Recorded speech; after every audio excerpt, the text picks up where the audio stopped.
Telangana CM రెండవ రోజు ఢిల్లీ పర్యటన కొనసాగుతోంది. కాంగ్రెస్ పాలిత రాష్ట్రాల ముఖ్యమంత్రులతో భేటీ కానున్న రేవంత్ రెడ్డి ఇవాళ కాంగ్రెస్ పార్టీ పెద్దలు మల్లికార్జున ఖర్గే, రాహుల్ గాంధీతో సమావేశమయ్యే అవకాశం ఉంది. ఆయా రాష్ట్రాల్లో అమలవుతున్న సంక్షేమ పథకాలు, ఇతర అంశాలపై చర్చ జరగనుంది.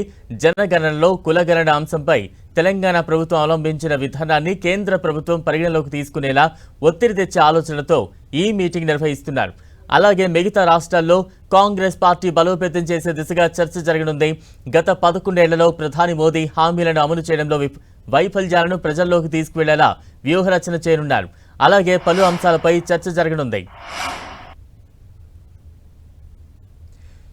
ఇక ఢిల్లీలో సీఎం రేవంత్ రెడ్డి పర్యటన కొనసాగుతోంది. తాజా అప్డేట్స్ అందించేందుకు మా ప్రతినిధి గోపి సిద్ధంగా ఉన్నారు. గోపి, బలరాం, రెండో రోజు తెలంగాణ సీఎం ఢిల్లీ పర్యటన కొనసాగుతుంది. కాంగ్రెస్ పాలిత రాష్ట్రాల ముఖ్యమంత్రులతోటి కాంగ్రెస్ అధిష్టానం ఈ రోజు భేటీ కానుంది. ప్రధానంగా ఆయా రాష్ట్రాల్లో అమలవుతున్న సంక్షేమ పథకాలు, ఇతర అంశాలపై ప్రధానంగా చర్చ జరగనుంది. అయితే మొన్న బెంగళూరు ఘటనకు సంబంధించి కావచ్చు, అదేవిధంగా తెలంగాణలో ఇటు సంక్షేమ పథకాల అమలుకు సంబంధించి కూడా ఈ యొక్క చర్చలో ప్రాధాన్యత ఉండే అవకాశాలు కనపడుతున్నాయి.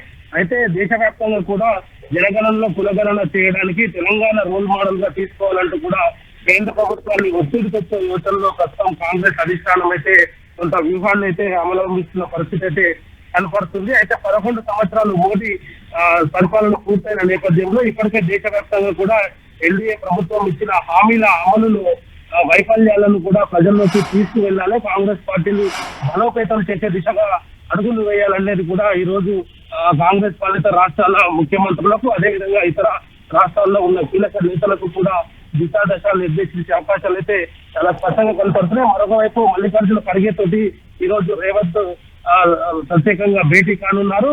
ఇది సంస్థాగత నిర్ణయాలు కావచ్చు, అదేవిధంగా పిసిసి తూర్పుకు సంబంధించి కూడా వర్కింగ్ ప్రెసిడెంట్స్ ని కూడా ఇంకా ప్రకటించాల్సి ఉంది. దానికి సంబంధించి కూడా ఈ రోజు ఆయనతో చర్చించే అవకాశాలు కనపడుతున్నాయి. కొత్తగా ప్రమాణ స్వీకారం చేసిన మంత్రులకు కేటాయించే పోర్ట్ఫోలియోల పైన కూడా మల్లికార్జున ఖర్గే తోటి, అదేవిధంగా కేసీ వేణుగోపాల్ తోటి చర్చించే అవకాశాలు అయితే కనపడుతున్నాయి. ఆశావాహులు ఎవరైతే కేబినెట్ లో చోటు లభిస్తుందంటూ కూడా ఆశపడ్డ వారికి కూడా కొంత వాళ్ళందరినీ కూడా బుద్ధగించే ప్రయత్నము, అదేవిధంగా వాళ్ళకు నామినేటెడ్ పదవులు, కీలక కార్పొరేషన్ పోస్టులను కూడా ఇవ్వాలనేది కూడా ప్రధానంగా అయితే ఈ యొక్క భేటీలో చర్చించే అవకాశాలు కనపడుతున్నాయి. అయితే మిగతా 3 మంత్రి పదవులకు కూడా పెద్దలతోటి చర్చించే అవకాశాలు కూడా కనపడుతున్నాయి.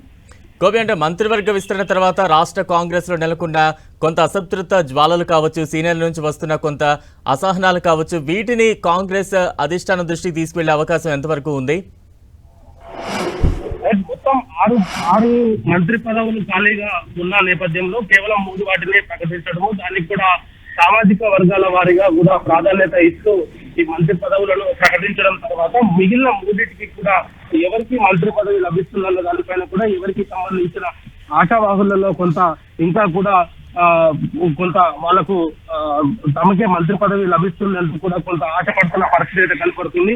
అయితే అధిష్టానం పూర్తిగా వీటన్నిటిని కూడా దృష్టిలో ఉంచుకొని మంత్రి పదవుల ప్రకటనకు సంబంధించి కావచ్చు, వాళ్లకు కేటాయించాల్సిన శాఖలకు సంబంధించి కూడా అధిష్టానమే పూర్తిగా నిర్ణయం తీసుకుంటుందనేది కూడా ఇప్పటికే రేవంత్ రెడ్డి చెప్పడం జరిగింది. మరి ఈ రోజు రేపట్లో కూడా మిగిలిన 3 కోర్సులను కూడా భర్తీ చేస్తే స్థానిక సంస్థలకు సంబంధించిన ఎన్నికల్లో కూడా ఈ రానున్న నెలలో స్థానిక సంస్థల ఎన్నికలకు వెళ్లాలన్న యోచనలో ప్రస్తుతం కాంగ్రెస్ ఆలోచనలు అయితే కనపడుతున్నాయి. తెలంగాణ వ్యాప్తంగా కూడా ప్రజల్లోకి తీసుకువెళ్లాలి అనేది కూడా ప్రధానంగా రేవంత్ రెడ్డి సర్కార్ అయితే ఆలోచిస్తున్న పరిస్థితి ఉంది. Thank you Gopi.